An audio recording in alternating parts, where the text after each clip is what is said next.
अस्सलाम वालेकुम। एक किसान खेतों में काम कर रहा था। उसे पास से एक नेवले का बच्चा मिला जो बिल्कुल छोटा सा था। उसकी माँ मुर्दा हालत में उसके पास ही पड़ी थी। किसान को नेवले के बच्चे पर बहुत तरस आया और वो उसे अपने साथ घर ले आया। अपनी बीवी को बुलाया और सारा किस्सा सुनाया। किसान की बीवी कहने लगी, हम इसे अपने साथ नहीं रख सकते। हमारा एक बच्चा है जो बहुत छोटा है और ये जंगली जानवर है। कल को ये बड़ा होगा और हमारे बच्चे को नुकसान पहुंचाएगा। किसान ने कहा, अभी ये छोटा सा बच्चा है, जैसे जैसे ये बड़ा होगा इससे हमारी और हमारे बच्चे की पहचान हो जाएगी और वो उसे अपना भाई समझेगा और अपने भाई का कोई नुकसान नहीं करता।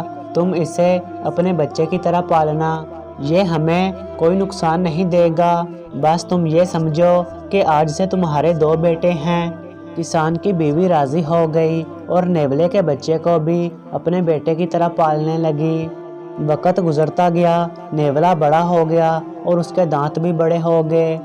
एक दिन किसान की बीवी ने किसान से कहा, मैं पानी भरने जा रही हूँ, मुन्ना घर पर अकेला है, उसका ख्याल रखना। किसान हंस पड़ा और बोला, उसका भाई उसके साथ है, उसे कुछ नहीं होगा, तुम फिक्र मत करो। मगर किसान की बीवी ने वही रट लगाए रखी।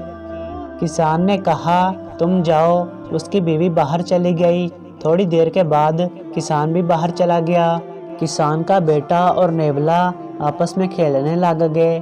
कुछ देर बाद एक सांप घर में घुस गया और बच्चे की तरफ बढ़ने लगा। नेवले ने जब ये देखा तो उसने फौरन सांप पे हमला करके उसे मौत के घाट उतार दिया और खुद घर के बाहर जाकर पहरा देने लगा।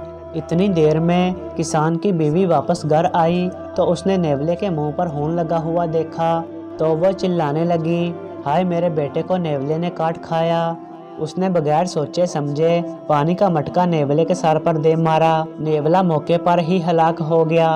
वो जब घर के अंदर दाखिल हुई तो उसका बेटा खेल रहा था और करीब ही एक सांप मुर्दा हालत में पड़ा मिला। तब उसे सारी बात समझ आ गई। इतनी देर में किसान भी घर आ गया।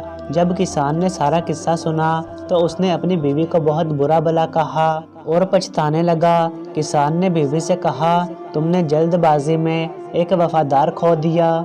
किसान की बीवी भी रोने लग गई और किसान से माफ़ी मांगने लगी। मगर नतीजा ये है कि जल्दबाजी हमेशा नुकसान का बायस बनती है।